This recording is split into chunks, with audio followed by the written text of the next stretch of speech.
Nakatingin ka ba sa sarili mo sa salamin ngayong umaga at nag-alala kung ano ang isusuot mo? Hindi mo alam, sa mga simpleng pagpipiliang iyon, may isang malalim na katotohanang naghihintay na matuklasan, isang katotohanan na maaaring magbago ng paraan ng iyong pagtingin sa sarili at sa iyong espiritualidad. Kaibigan, nakakagulat ba na si Jesucristo, ang hari ng mga hari, ay bumaba sa lupa at naging interesado sa isang bagay na kadalasan nating itinuturing na napakamundane, ang ating pananamit? Alam mo ba na ang Diyos na lumikha ng lahat ng bagay ay nakakapansin sa mga detalye ng iyong buhay, kabilang ang damit na suot mo ngayon?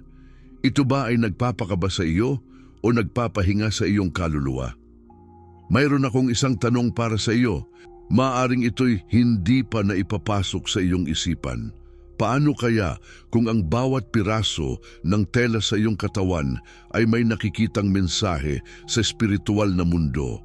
Isang mensaheng hindi mo nababasa pero kitang-kita ng mga anghel at ng mga demonyo sa iyong paligid. Ano kaya ang sinasabi ng iyong damit tungkol sa iyong kaluluwa? Sa mundo kung saan ang karamihan ay nagsasabi na huwag husgahan ng libro sa pabalat nito, bakit tila napakabigat ng pansin ng Diyos sa kung ano ang nasa labas, hindi lamang sa kung ano ang nasa loob? May isang lihim na nakatago sa kasulatan na karamihan sa mga mangangaral ay hindi binabanggit, isang makapangyarihang revelasyon na maaaring magpabago sa iyong relasyon kay Kristo. Ang damit mo ay hindi lang para sa fashion o comfort. Sa kaharian ng Diyos, ito ay isang deklarasyon, isang testimonya at kahit isang espiritual na sandata. Naisip mo ba na ang mga pagpipilian mo sa simpleng bagay tulad ng damit ay may kinalaman sa iyong tunay na pagkakakilanlan kay Kristo? Sa mga sunod na minuto, malalaman mo ang isang mensaheng maaaring direktang nanggagaling sa Espiritu Santo. Isang mensaheng hindi mo nakikita sa ordinaryong pag-aaral ng Biblia, ngunit malinaw na nakasulat sa mga pahina nito, naghihintay lamang na mabuksan ng mga pusong handang makinig. Bago tayo magpatuloy, gusto ko munang anyayahan ka na mag-iwan ng isang maikling komento tungkol sa iyong naiisip pagdating sa kung ano ang iyong isinusuot at ang iyong pananampalataya. Maaaring simpleng, naniniwala ako na nakikita ng Diyos ang puso ko, hindi ang aking kasuotan, o maaaring sinisikap kong maging marangal sa aking pananamit. Ano man ito, mahalaga ang iyong pananaw. Gayon din, mahalagang i-like mo ang video na ito. Hindi lamang ito tumutulong sa paglaganap ng salita, kundi isa rin itong paraan upang maabot ang mga taong walang madaling access sa simbahan o espiritual na gabay. Sa bawat pag-click ng like, umaangat ang mensaheng ito sa algorithm at umaabot sa isang taong maaaring desperado nang makarinig mula sa Diyos ngayong araw na ito. Alam mo ba?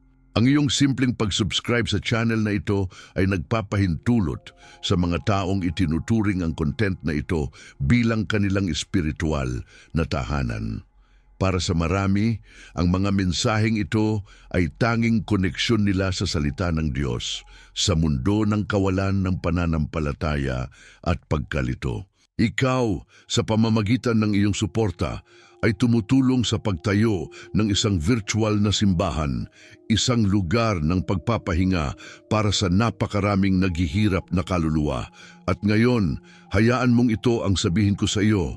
Sa huling bahagi ng video na ito, matutuklasan mo ang isang espiritual na susi na maaaring mag-unlock ng napakalaking pagpapala sa iyong buhay. Isang susi na maaaring magbukas ng mga pintuan na matagal nang sarado sa iyong espiritual na paglalakbay. Magsisimula na tayo. Diyos, buksan mo po ang aming mga mata upang makita ang iyong katotohanan sa pamamagitan ng iyong banal na espiritu. Makapagbibihis nga kayo ng damit ng Diyos upang makapaglaban kayo sa mga lalang ng dyablo. Sapagkat ang kalaban natin ay hindi mga tao, kundi ang mga pinuno, ang mga may kapangyarihan at ang mga espiritong masama na naghahari sa madilim na mundong ito. Efesos 6:11-12. Sa buong kasulatan, ang damit ay hindi kailanman naging simpleng tela para sa katawan. Ito ay simbolo ng isang mas malalim na espiritual na katotohanan. Mula sa unang pahina ng Genesis, makikita natin na nang si Adan at Eva ay nagkasala, ang kanilang unang natuklasang realidad ay ang kanilang kahubaran, hindi lamang pisikal na kahubaran, kundi ang kahubaran ng kanilang kaluluwa sa harap ng Diyos. At ano ang ginawa ng Diyos? Hindi niya sila pinagsabihan, hindi niya sinabi, tiisin ninyo ang inyong kahihiyan. Sa halip, siya mismo ang gumawa ng mga kasuotan mula sa balat ng hayop para sa kanila, ang unang pagkakataon na may dugo na dumanak upang takpan ang kahihiyan ng tao. Kaibigan, naiintindihan mo ba ang sinasabi nito? Bago pa man dumating ang krus, nakita na natin ang isang Diyos na naglalaan ng takip para sa ating kahihiyan at kahubaran. Ang damit na iyong suot ngayon ay isang patuloy na paalala ng napakalaking awa ng ating Diyos. Ngunit, tingnan natin ang isa pang mahalagang pangyayari sa Biblia. Nang si Jacob ay nagbigay ng balabal na maraming kulay kay Jose, hindi lang simpleng regalo ito. Sa kulturang Hebreo, ang espesyal na balabal ay nagpapahiwatig ng pagkakakilanlan, posisyon at pamana. Ang balabal na ibinigay kay Jose ay hindi lamang isang magandang kasuotan. Ito ay isang deklarasyon sa buong mundo. Ito ang aking piniling anak. Sa pagtanggap ni Jose ng balabal, tinanggap niya ang isang pagkakakilanlan mula sa kanyang ama. Isipin mo, ginawa siyang target ng kanyang mga kapatid ang balabal na iyon. Ang kanilang inggit ay hindi dahil sa ganda ng tela, kundi dahil sa kung ano ang kinakatawan nito, ang espesyal na lugar ni Jose sa puso ng kanilang ama. At ngayon, mayroon kang mas dakila pa kaysa sa balabal ni Jose. Sapagkat ang Diyos sa kanyang walang hanggang pagmamahal ay nagsabi, bigyan ninyo siya ng pinakamagandang balabal. Lucas 15:22. Tulad ng alibughang anak, tinanggap mo ang kasuotan ng kapatawaran, ang balabal ng katuwiran ni Kristo, at ang damit na nagpapahayag sa lahat ng nakakakita, ito ang aking anak. Ngunit paano ito nakakaapekto sa iyong pang-araw-araw na buhay? Sa pisikal na mundo, inilalagay natin ang mga bagay na mahalaga sa atin sa mga lugar na makikita ng iba.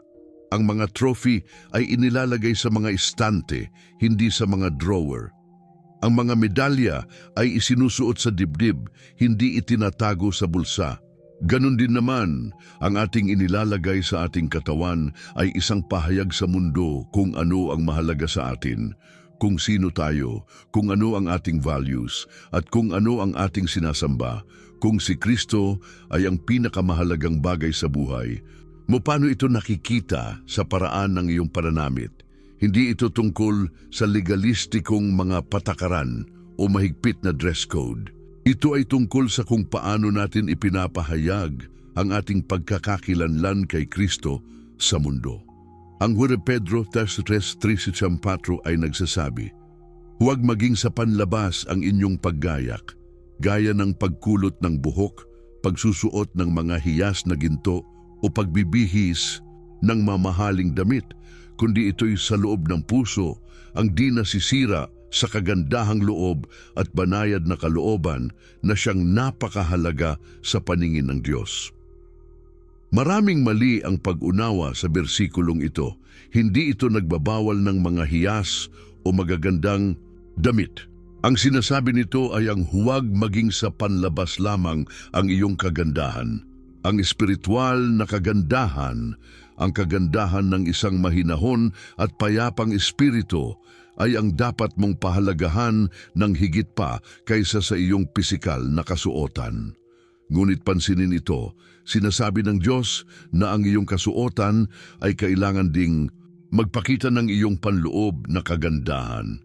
Ang iyong pananamit ay dapat magpakita ng respeto sa iyong katawan na siyang templo ng banal na espiritu at ng paggalang sa malikhain at mahalagang disenyo ng Diyos sa iyo. Isipin mo ito. Kung ang tagapagkater ay dumating sa iyong kasalan na nakasuot ng jeans at t-shirt na may mantsa ng ketchup, ano ang mararamdaman mo? Hindi mo ba iisipin na hindi niya binibigyan ng halaga ang iyong espesyal na araw? Gayon din naman kapag tayo ay pumupunta sa presensya ng Diyos o nagpapahayag ng ating pagkatao bilang mga anak ng Diyos, dapat nating isaalang-alang kung ano ang sinasabi ng ating pananamit tungkol sa kung gaano natin kamahal at iginagalang ang ating Diyos. Ang ating kasuotan sa espiritual na diwa ay isang uri ng visual na teolohiya. Isang nakikitang pahayag ng ating mga pinaniniwalaan tungkol sa Diyos, sa ating sarili at sa ating kaugnayan sa mundo. Alam mo ba na bago pumasok ang mga saserdote sa banal na lugar, sila ay kinakailangang magsuot ng espesyal na kasuotan? Sa Exodo 28, binigyan ng Diyos si Moises ng detalyadong mga tagubilin para sa mga kasuotan ng mga saserdote. Bakit? Dahil ang damit ay nagpapahayag ng kabanalan, karangalan at takot sa Diyos. Hindi sila maaring pumasok sa presensya ng Diyos ng walang paggalang. Kaibigan, ang katawan mo ay mas banal pa kaysa sa banal na tabernakulo. Ikaw ang buhay na templo ng banal na espiritu. Ano ang sinasabi ng iyong kasuotan tungkol sa kung paano mo tinitingnan ang katawan na ibinigay sa iyo ng Diyos? Sa isang mundo kung saan ang ating kasuotan ay madalas na nababawasan upang mabigyang pansin ang ating katawan, maaari mong itanong, sino ang iyong sinisikap na pagbigyang pansin? Ang iyong pisikal na hubog o ang presensya ng Diyos sa iyong buhay? Pagnilayan mo ito, kapag tayo ay namatay at humarap sa Diyos, hindi niya tayo tatanungin kung tayo ay naging fashionable o kung sumunod tayo sa mga uso ng mundo. Sa halip, tatanungin niya kung tayo ay naging tapat na kinatawan ng kanyang kabanalan at kagandahan. Maaari mo bang isara ang iyong mga mata sa sandaling ito at hayaang tanungin ng Diyos ang iyong puso? Anak, ano ang sinasabi ng iyong kasuotan tungkol sa kung sino ka kay Kristo? Ano ang nababasa ng mundo mula sa aklat ng iyong buhay kapag nakikita nila ang paraan ng iyong pananamit? At ngayon, may kakaibang tanong ako para sa iyo, isang bagay na maaaring hindi mo pa naisip. Paano kaya kung ang damit na suot mo ay nagtatakda ng espiritual na atmosfera sa iyong paligid? Paano kung ito ay isang uri ng espiritual na boundaryo na nagsasabi sa mga anghel at demonyo kung sino ang may hawak sa iyong buhay? Sa susunod na bahagi ng ating pag-aaral, bubuksan natin ang isang nakakagulat na paghahayag tungkol sa kung paano nakikita ng espiritual na mundo ang iyong kasuotan at bakit ang iyong mga pagpipilian sa pananamit ay maaaring may mas malalim na epekto kaysa sa naiisip mo. Ngunit bago tayo magpatuloy, gusto kong anyayahan ka na mag-iwan ng isang komento tungkol sa isang bagay na natutunan mo ngayon tungkol sa kahulugan ng damit sa Biblia na hindi mo pa naririnig dati. Ang iyong komento ay hindi lamang nagpapalakas ng iyong pag-unawa, kundi nagbibigay inspirasyon din sa iba na mag-isip ng mas malalim tungkol sa bagay na ito. May isang bagay na ibubunyag sa atin ang Espiritu Santo sa susunod na bahagi na maaaring magpabago ng paraan ng iyong pagtingin sa iyong katawan at sa kung paano mo ito ipinapakita sa mundo. Ito ay isang revelasyon na nagbago ng aking sariling paglalakbay kasama si Kristo at alam kong gagawin din ito sa iyo. At huwag kayong makibagay sa sanglibutang ito, kundi magbago kayo sa pamamagitan ng pagbabago ng inyong pag-iisip upang mapatunayan ninyo kung alin ang mabuti at kaaya-aya at ganap na kalooban ng Diyos. Roma 12:2. Kaibigan, nasa gitna tayo ng isang labanan, isang espiritual na digmaan na hindi nakikita ng pisikal na mata. Sa labanan na ito, kahit ang pinakasimpleng bagay tulad ng damit ay may napakalaking kahalagahan. Bakit? Dahil ang espiritual na mundo ay nakakakita ng mga simbolo, representasyon at intensyon na hindi natin napapansin. Sa aklat ng Zacarias 17 Nagsonduvan na Tupimbo, mababasa natin ang kakaibang pangitain ni Zacarias tungkol kay Josue, ang mataas na saserdote. Nakita niya si Josue na nakatayo sa harap ng anghel ng Panginoon, nakasuot ng maruruming damit, habang si Satanas ay nakatayo sa kanyang tabi, handang akusahan siya. At ano ang sinabi ng Panginoon? Alisin ninyo ang maruruming damit sa kanya. Tingnan mo, inalis ko ang iyong sala at bibihisan kita ng magagandang damit. Masdan ang espiritual na katotohanan. Ang maruruming damit ay kumakatawan sa kasalanan at pagkakasala. Kapag pinalitan ng Diyos ang ating kasuotan, pinapalitan niya ang ating pagkakakilanlan at karapatan na tumayo sa kanyang harap. Sa espiritual na mundo, ang damit ay hindi lamang tela. Ito ay isang deklarasyon ng kalagayan ng ating kaluluwa. Alam mo ba na maging sa impyerno, ang maruruming damit ay binabanggit? Sa Judas 1:23, sinabi ng Biblia na tayo ay dapat magligtas ng iba na may takot na inaagaw sila mula sa apoy, na kinapupuotan maging ang damit na nadungisan ng laman. Ang mga damit na nadungisan ng laman ay kumakatawan sa mga maling pagsasabuhay, masamang intensyon at mundong pag-iisip na maaaring makaperwisyo sa ating kaluluwa. Kapag naglalakad tayo sa mundo, ang damit na isinusuot natin ay nagsasalita sa mga espiritual na entidad sa paligid natin. Hindi mo nakikita pero sila ay nakakakita. Kapag ang isang Kristiyano ay nakasuot ng damit na nagpapahayag ng dignidad, kahinahunan at kabanalan, ito ay parang isang pader ng apoy sa paligid nila na nagsasabi sa mga demonyo, hindi ka pwedeng lumapit. Sa kabilang banda, kapag ang ating pananamit ay nagpapahayag ng mga worldly na values, pagkakahati ng loob o kawalan ng respeto sa templo ng banal na espiritu, ang ating katawan, ito ay parang bukas na pinto para sa mga espiritual na puwersa na nagnanais na magdulot ng kaguluhan sa ating buhay. Maaring naiisip mo ngayon, ito ba ay nakakatakot? Hindi, kaibigan, ito ay nakapagpapalakas. Dahil kung naiintindihan mo na ang iyong pananamit ay may spiritual na kahulugan, maaari mong gamitin ito bilang sandatang espiritual. Sa Isaiah 61:10, mababasa natin, lubha akong magagalak sa Panginoon, ang aking kaluluwa ay magagalak sa aking Diyos. Sapagkat kaniyang dinamtan ako ng mga kasuotang pangligtas, kaniyang tinakpan ako ng balabal ng katuwiran.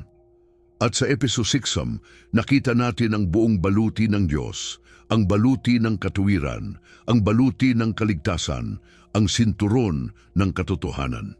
Ang espiritual na damit ay hindi isang metapora lamang. Ito ay isang espiritual na realidad na may direktang kaugnayan sa ating pisikal na kasuotan. Kaya ano ang dapat mong itanong sa iyong sarili kapag pumipili ka ng isusuot? Ito ang mga mahahalagang tanong. Ang kasuotang ito ba ay nagpapakita ng respeto sa katawan na ibinigay sa akin ng Diyos bilang kanyang templo? Ang kasuotang ito ba ay nagpaparangal kay Kristo at nagpapakita ng aking pagkakakilanlan bilang kanyang ambasador? Ang kasuotang ito ba ay naglalaan ng tamang proteksyon sa aking kaluluwa mula sa mga tukso at atake ng kaaway? Ang kasuotang ito ba ay nagdadala ng karangalan sa pangalan ni Jesus sa espiritual na mundo? Hindi ito nangangahulugan na kailangan mong magsuot ng damit na pangmadla o lumang panahon. Ang modest at may dignidad na pananamit ay maaring maging fashion-forward at naaangkop sa kultura. Si Jesus mismo ay nagsuot ng mga kasuotang tipikal sa kanyang panahon at kultura. Ang mahalaga ay ang prinsipyo, hindi ang detalyadong alituntunin. Sa 1 Corintios 6:19-20, ipinapaalala sa atin ng Biblia, hindi ba ninyo nalalaman na ang inyong katawan ay templo ng Espiritu Santo na nasa inyo, na tinanggap ninyo sa Diyos, at hindi kayo sa inyong sarili, sapagkat kayo'y binili sa halaga, luwalhatiin nga ninyo ang Diyos sa inyong katawan.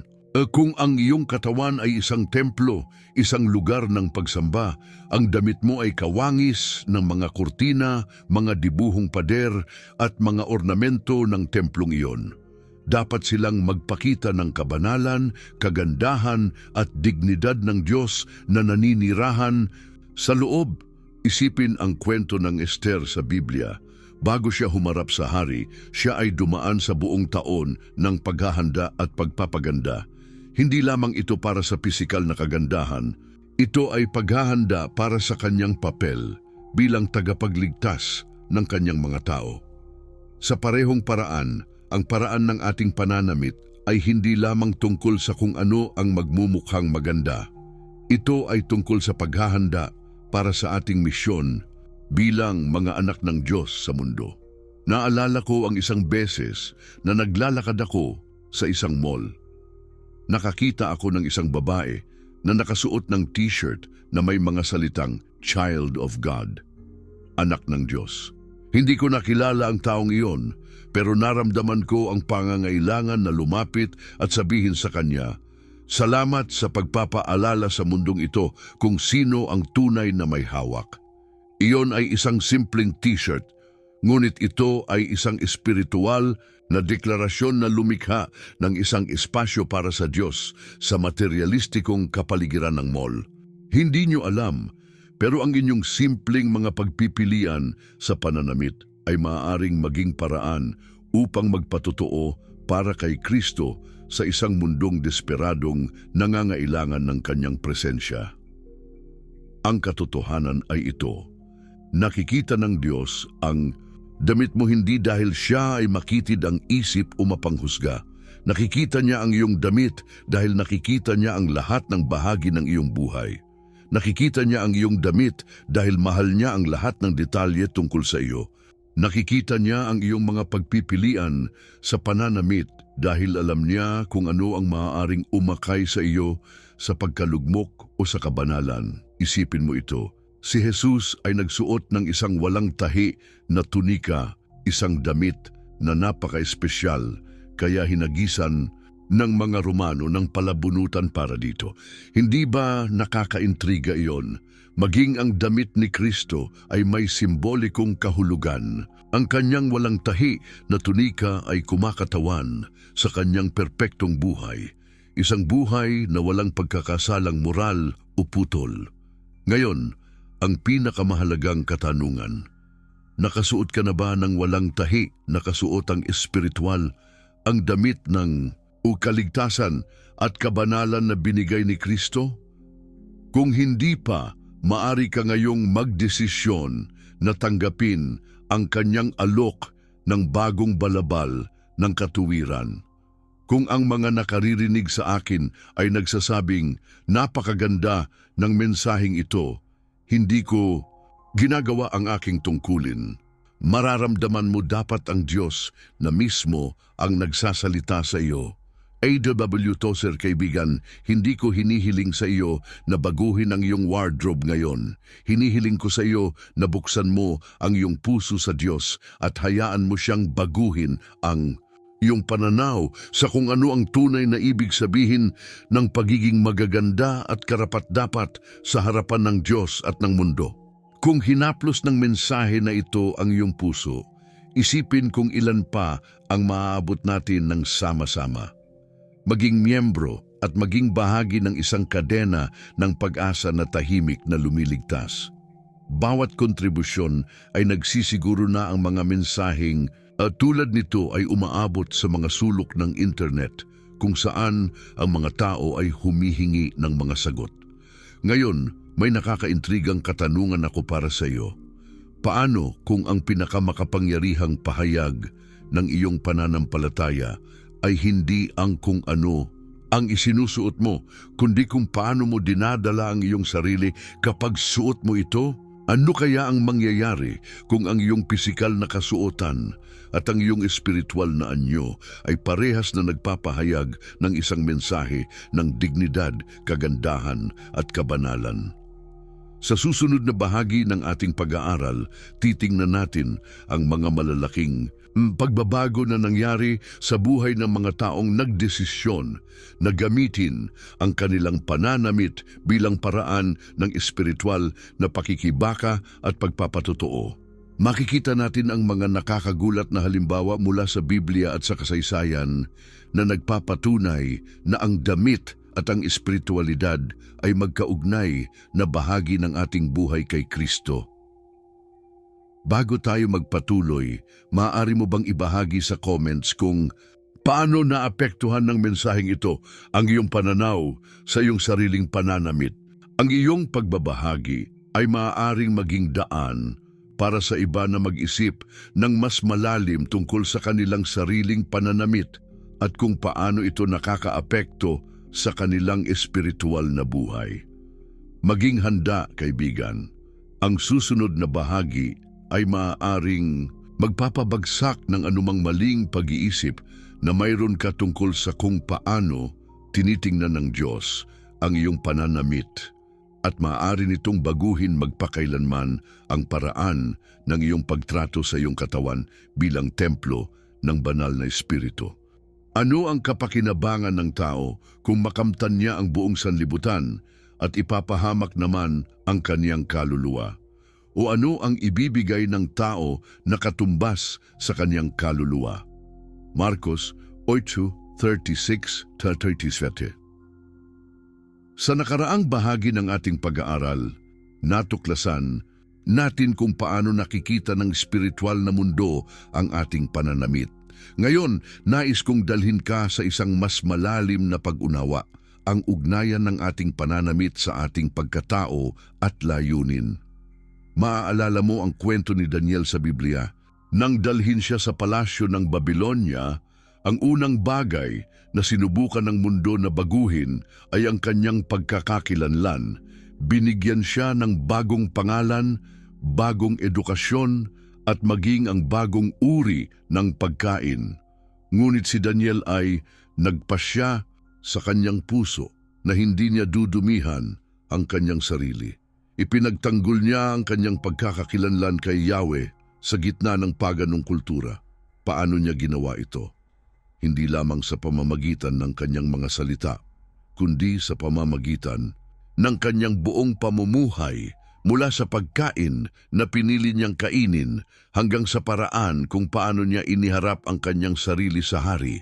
Ang kanyang panlabas na kaanyuan ay kumakatawan sa kanyang panloob na desisyon na manatiling tapat sa Diyos. Sa parehong paraan, ang ating pananamit ngayon ay hindi lamang tungkol sa fashion o komportable. Ito ay isang visual na pahayag ng ating katapatan. Ang katanungan ay kanino tayo loyal? Sa mga uso ng mundo o sa pamantayan ng Diyos tungkol sa dignidad at kabanalan? Sa Deuteronomio 22:7, sinabi ng Diyos, ang babae ay huwag magsusuot ng nauukol sa lalaki, ni ang lalaki man ay huwag magsusuot ng damit ng babae, sapagkat lahat na gumagawa ng ganitong mga bagay ay karumal-dumal sa Panginoon mong Diyos. Ito ay isang kontrobersyal na talata sa modernong mundo, ngunit tingnan natin ang prinsipyo sa likod nito. Pinahahalagahan ng Diyos ang pagkakaiba ng mga kasarian na kanyang nilikha. Hindi ito tungkol sa pagsusuot ng pantalon o palda. Ito ay tungkol sa paggalang sa disenyo ng Diyos at ang pagpapahalaga sa mga pagkakaiba na ginawa niya. Ang bawat tao ay hinubog ng Diyos ng may layunin at ang ating pananamit ay dapat nagpapakita ng paggalang sa disenyo na iyon. May isang nakakabigla akong ibabahagi sa iyo. Sa lumang tipan, iniutos ng Diyos sa mga Israelita na magsuot ng mga tirintas sa mga laylayan ng kanilang mga damit, bilang Fimitan 38:39. Bakit? Upang inyong maalaala At inyong gawin ang lahat ng aking mga utos, at kayo'y maging banal sa inyong Diyos.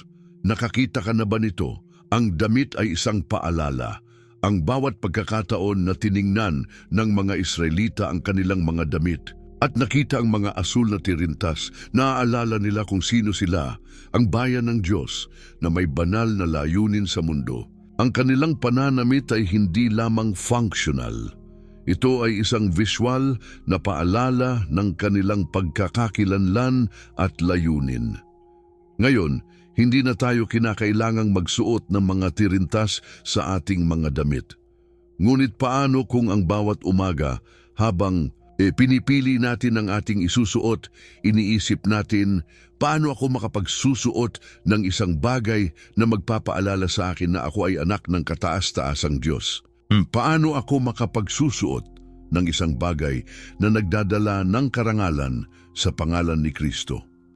Sa pahayag 19:8, nakikita natin ang paglalarawan ng Bride of Christ. At ipinagkaloob sa kanya na damitan ng kaniyang sarili ng mahalagang lino, makintab at malinis, sapagkat ang mahalagang lino ay ang matuwid na mga gawa ng mga banal. Ito ay isang kahangahangang imahen. Ang ating mabubuting gawa, ang mga paraan kung paano natin ipinapahayag si Kristo sa pamamagitan ng ating buhay ay parang fine linen, makintab at malinis. Ito ang ating tunay na kasuotan, ang kasuotang walang hanggang halaga. Ngayon, narito, ang katotohanan na kailangang harapin ng marami sa atin.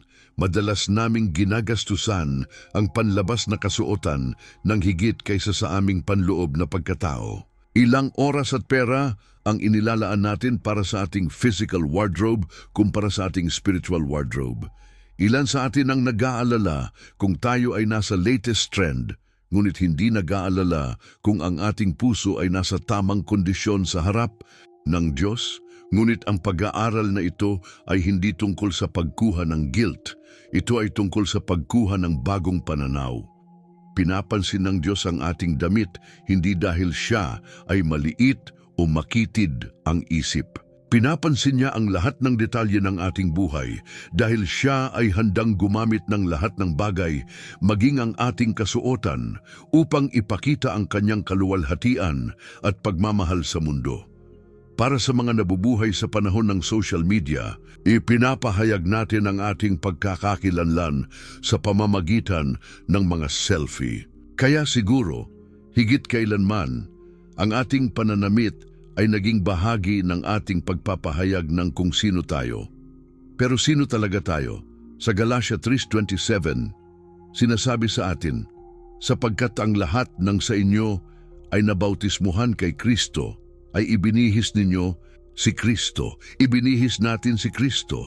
Maaaring ito ay isang espiritual na katotohanan, ngunit dapat din itong maging praktikal na realidad. Kapag tayo ay nagsuot kay Kristo, dapat ding makita sa pisikal na paraan ng ating pamumuhay kabilang ang ating pananamit. Isipin mo ito. Kung si Kristo mismo ang pipili ng iyong outfit para sa isang okasyon, ano ang pipiliin niya para sa iyo? Hindi ito nangangahulugan na siya ay pipili lamang ng mga damit na parang pangmadre o pari.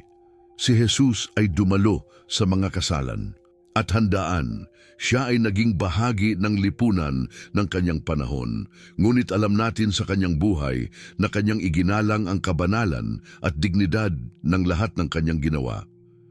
Sa isang praktikaling aspeto, paano ginagamit ng mga Kristiyano ang kanilang pananamit bilang paraan ng ministeryo? Mayroon akong kilalang pamilya na nagtitinda ng mga t-shirt na may mga mensahe ng pananampalataya. Minsan, tinanong ko ang may-ari kung nakakapagdala ito ng mga tao kay Kristo. Ang kanyang sagot ay humugot sa aking puso. Maraming beses, ang mga t-shirt ay nagbukas ng mga pinto para sa pag-uusap na hindi sana magaganap. Ang tela ay naging daan para sa testimony. Sa isang banda, maraming misyonary ang nagsusuot ng lokal na kasuotan sa mga bansa kung saan sila naglilingkod. Bakit? Hindi Ito para lang sumang-ayon sa kultura. Ito ay para alisin ang mga hadlang sa pagitan nila at ng mga taong kanilang pinaglilingkuran. Si Pablo ay nagsabi, sa lahat ng mga tao ay naging lahat ng mga bagay upang sa lahat ng paraan ay makapagligtas ako ng ilan. 1 Corinto 9:22. Kahit ang kanyang pananamit ay bahagi ng kanyang ministeryo. Ngunit may ibang anggulo din. Sa 1 Samuel 16:7, sinabi sa atin ng Diyos, sapagkat hindi tumitingin ang Panginoon na gaya ng pagtingin ng tao, sapagkat ang tao ay tumitingin sa panlabas na anyo, ngunit ang Panginoon ay tumitingin sa puso. Ito ang napakahalagang leksyon. Bagamat pinapansin ng Diyos ang ating panlabas na anyo, hindi ito ang pangunahing bagay na tinitingnan niya. Ang mas mahalaga sa Kanya ay ang kalagayan ng ating puso. Maaari tayong maging pagpapa-fashion statement sa labas, ngunit walang Kristo sa loob. Ang tunay na layunin ng ating pagiging conscious sa ating pananamit ay upang ipakita ang kagandahan at kabanalan ng Christ na naninirahan sa ating puso. Marahil, ngayon, habang nakikinig ka sa mensaheng ito, hindi mo alam kung paano haharapin ang lahat ng ito. Maaring naiisip mo, ang damit ko ba ay sinasalamin ang kung sino talaga ako kay Kristo? O maaring naiisip mo, wala akong pera para sa isang bagong wardrobe na ayon sa pamantayan ng Biblia. Hayaan mong magbigay ako sa iyo ng isang praktikal na hakbang. Simula bukas, bago ka pumili ng isusuot, manalangin muna. Hilingin sa Diyos na tulungan kang piliin ang damit na magbibigay kaluwalhatian sa Kanya at magpaparangal sa Kanyang presensya sa iyong buhay. Hindi mo kailangang bumili ng anumang bago. Mas simpleng pagdarasal bago magbihis ang maaaring magbago ng iyong buhay. Isang praktikal na tanong, kapag may dumating na bisita sa iyong bahay, hindi ba't inaayos mo ang iyong bahay? Inilalagay mo ang mga kalat sa tamang lugar, nilinis mo ang sahig at ginawa mong presentable ang iyong espasyo. Bakit? Dahil pinapahalagahan mo ang iyong bisita at gusto mong sila ay komportable sa iyong bahay. Ngayon, alalahanin natin na ang ating katawan ay tahanan ng banal na espiritu. Hindi tayo dadalhin ng espiritu kung saan siya nais, ngunit ang espiritu ay naninirahan kung saan tayo napupunta. Isipin mo yon, dinadala mo ang Diyos sa lahat ng lugar na pinupuntahan mo.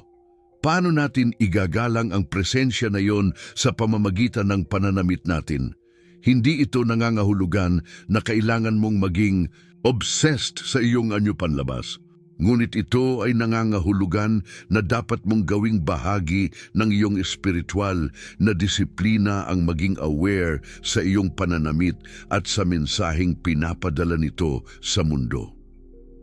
Tumatanda tayong lahat at ang ating katawan ay maaaring magbago at humina. Ngunit may isang magandang pangako sa Isaiah 61:3 na sinasabi sa atin na bibigyan tayo ng Diyos ng kasuotang pangkapurihan sa halip ng espiritu ng kabigatan. Anuman ang edad o kalagayan ng ating katawan, mayroon tayong espiritual na kasuotan ng kagalakan at papuri na maipapakita natin sa mundo. May nakakaintriga akong katanungan para sa iyo. Paano kung ang damit na pinakamahalaga sa iyo ay ang hindi mo nakikita sa salamin? Paano kung ang kasuotang pinakagusto ng Diyos ay ang hindi nabibili sa mall, kundi nakukuha sa iyong araw-araw na pagsunod at pagmamahal sa Kanya? Sa susunod at huling bahagi ng ating pag-aaral, bubuksan natin ang pinakadakilang lihim tungkol sa kung paano nakikita ng Diyos ang ating pananamit. Isang revelasyon na maaaring magbago ng iyong buhay, magpakailanman, at magbigay sa iyo ng isang ganap na bagong pananaw sa kung ano talaga ang kahulugan ng pagiging maganda sa mata ng Diyos. Bago tayo magpatuloy, maaari bang ibahagi mo sa comments kung paano ka nagtitiwala sa Diyos na gabayan ka sa iyong pananamit? Maaaring simpleng panalangin ginagamit mo o isang talata sa Biblia na tumutulong sa iyo o isang kwento ng kung paano binago ng iyong pananampalataya ang iyong pananamit. Ang iyong kwento ay maaaring maging inspirasyon para sa iba na naghahanap din ng paggabay sa bahaging ito ng kanilang buhay. Maging handa, kaibigan. Ang huling bahagi ng ating pag-aaral ay hindi lamang tungkol sa kasuotan. Ito ay tungkol sa pagbubukas ng isang bagong sukat ng kabanalan at kaluwalhatian ng ating buhay. Kay Kristo, isang bagong realidad na hindi maaaring basta-basta bilhin, ngunit dapat tanggapin bilang regalo mula sa Diyos. Kaibigan, binabati kita sa pagdating sa huling bahagi ng ating pag-aaral tungkol sa kung bakit pinapansin ng Diyos ang ating pananamit. Ang iyong pagtitiyaga at bukas na puso ay isang patunay ng iyong tunay na kagustuhang lumago sa iyong pananampalataya. Sa mundo kung saan karamihan ay agad humihinto kapag nahaharap sa mahihirap na katotohanan, ikaw ay nanatili at ang iyong espiritual na pagsisikap ay isang bihira at mahalagang bagay. Ang Diyos sa kanyang kahangahangang biyaya ay nagbukas ng kanyang salita para sa atin upang ipakita sa atin ang kanyang puso tungkol sa isang bagay na madalas nating itinuturing na napakasimple, ang ating pananamit. At sa pamamagitan ng ating pag-aaral, natuklasan natin ang isang mahalagang katotohanan. Ang damit natin ay hindi lamang tela, ito ay testimonyo. Mula sa unang kasuotan na ginawa ng Diyos para kay Adan at Eva, hanggang sa puting kasuotan na isusuot natin sa kasal ng kordero, nakita natin na ang damit ay laging may espiritual na kahulugan. Ito ay sumasalamin sa kung sino tayo, kung sino ang ating sinasamba at kung ano ang ating pinapahalagahan. Ngunit sa dulo ng lahat ng ito, mayroong isang kahangahangang katotohanan na dapat nating tuklasin, ang pinaka-espesyal na damit na makakamtan natin kailanman. Sa Isaiah 61:10 mababasa natin, "Lubha akong magagalak sa Panginoon, ang aking kaluluwa ay magagalak sa aking Diyos, sapagkat dinamtan niya ako ng mga kasuotang pangligtas, tinakpan niya ako ng balabal ng katuwiran." Pansinin mo ang mga salitang dinamtan niya ako. Hindi tayo ang nagsusuot ng kasuotang ito sa ating sarili. Ito ay ibinibigay sa atin. Hindi ito kasuotang pisikal na maaari nating bilhin o gumawa. Ito ay kasuotang espiritual na maaari lamang ipagkaloob ng Diyos. Kaibigan, mayroon kang dalawang uri ng kasuotan. Ang pisikal na mga damit na isinusuot mo sa araw-araw at ang espiritual na kasuotan na ibinibigay ng Diyos sa iyo. Ang una ay nakikita ng mundo, ang pangalawa ay nakikita ng langit. Ang una ay pansamantala, ang pangalawa ay walang hanggan. Ang una ay madadamihan ng putik, ang pangalawa ay mananatiling malinis magpakailanman. At dito ang isang kamangha-manghang revelasyon. Kapag tayo ay nagtitiwala kay Kristo, binibigyan niya tayo ng kanyang sariling katuwiran bilang ating kasuotan. Isipin mo iyon, ang katuwiran ni Kristo mismo, isang kasuotang walang mantsa o kulubot, ay nakatakip sa atin. Ito ang kasuotang nakikita ng Diyos kapag tayo ay tinitingnan niya. Sa pagwawakas ng ating pag-aaral, nais kong magbigay ng tatlong napakahalagang punto ng pag-iisip. Una, ang pisikal na kasuotan mo ay dapat magpakita ng kung ano ang nasa puso mo. Kung si Kristo ay naninirahan sa ating puso, dapat makita ito sa paraan ng ating pamumuhay, kabilang ang ating pananamit. Hindi ito tungkol sa moda o sa kung ano ang mamahalin. Ito ay tungkol sa paggalang sa ating pagkakakilanlan kay Kristo at sa ating papel bilang kanyang mga ambasador. Ikalawa, ang paraan ng ating pananamit ay nagpapakita ng ating values. Sa industriya ng fashion, ang tao ay tinatrato bilang isang bagay o produkto, habang sa kaharian ng Diyos, ang tao ay tinatrato bilang sagrado. Ang ating pananamit ay dapat nagpapakita ng paggalang sa dignidad ng tao, hindi ng pagsasalin sa kanila bilang mga bagay para sa pagnanasa o kapakinabangan. Ikatlo, Ang ating pananamit ay hindi dapat kailanman maging hadlang sa iba para makita si Kristo sa atin. Sinabi ni Pablo, lahat ng mga bagay ay matuwid, datapwat hindi lahat ng mga bagay ay nangakapagsasaysay. Lahat ng mga bagay ay matuwid, datapwat hindi lahat ng mga bagay ay nakapagpapatibay. 1 Corinto 10:23. Ang tunay na tanong ay hindi, maaari ko bang isuot ito? Kundi, magpapakita ba ito ng pagpapala at pagpapatibay sa iba? Ngayon, gusto kong sabihin ang isang bagay ng malinaw. Ang kaligtasan ay hindi nagmumula sa kung ano ang ating isinusuot. Hindi tayo naliligtas sa pamamagitan ng ating kasuotan, kundi sa pamamagitan ng biyaya ng Diyos, sa pamamagitan ng pananampalataya. Ngunit ang ating pananamit, tulad ng lahat ng bahagi ng ating buhay, ay dapat sumalamin sa biyayang iyon at sa pagbabagong dinala nito sa atin. Sa 2 Corinto 7:17, sinasabi sa atin na kung ang sino man ay na kay Kristo, siya'y nilalang na bago. Ang mga dating bagay ay nagsilipas na. Narito, sila'y pawang naging mga bago. Kasama sa mga bagay na ito, ang ating values, ang ating priorities, at maging ang ating pananamit. Ang mas malalim na tanong para sa atin ngayon ay hindi ano ang dapat kong isuot, kundi sino ang nagsusuot sa akin. Sino ang nasa loob, ang espiritu ng mundo o ang espiritu ni Kristo. Sa isang banda, maaaring iniisip mo, ito ay napakahirap na pamantayan para sundin. Kung ganoon, may magandang balita ako para sa iyo. Sa bawat araw, ang Diyos ay handang tulungan ka. Hindi niya hinihiling sa iyo na baguhin ang iyong pananamit sa pamamagitan ng iyong sariling lakas. Hinihiling niya na buksan mo ang iyong puso para sa kanyang pagbabago. Madalas nating nakakalimutan na ang mga taong tinatawag na banal sa Biblia ay hindi mga perpektong tao, kundi mga ordinaryong taong namuhay na bukas sa pangkaraniwang kahangahangang presensya ng Diyos.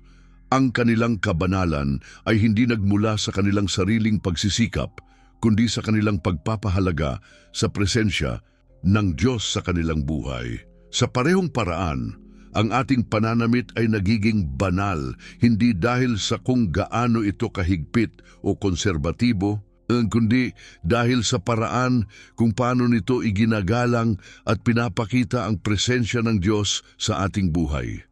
Maaaring ito ang unang pagkakataon na narinig mo ang isang mensahe tungkol sa pananamit na hindi puno ng legalistikong mga patakaran o mahigpit na dapat at hindi dapat. Yun ay dahil ang puso ng Diyos ay hindi nasa pagkontrol o pagpapahiya sa iyo.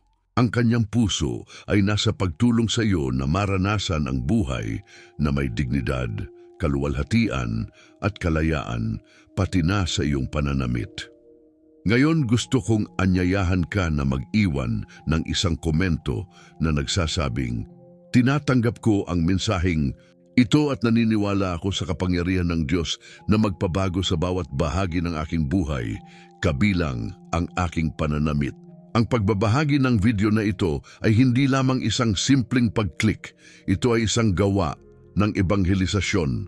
Ang isang binhi na iyong itatanim sa pamamagitan ng pagbabahagi ay maaaring maging puno ng kamalayan, pagbabalik loob at kaligtasan sa buhay ng iba. Sa mundo kung saan ang karumihan at kahubaran ay ipinapalaganap sa bawat post at tweet, ang iyong pagbabahagi ng mensaheng ito ay maaaring maging hangin ng sariwang hangin para sa isang taong nauupos sa pagkalungkot at pagkawalang kabuluhan. At kung ikaw ay nakasubscribe na sa aming channel, salamat sa iyong patuloy na suporta. Ikaw ay bahagi ng isang buhay na komunidad ng mga mananampalataya na nagsisikap na ipadama ang presensya ng Diyos sa digital na mundo. Ang iyong patuloy na panunood at pakikilahok ay isang patunay na ang gawain na ito ay may halaga at kahalagahan. Kung hindi ka pa nakasubscribe, inaanyayahan kita na gawin ito ngayon.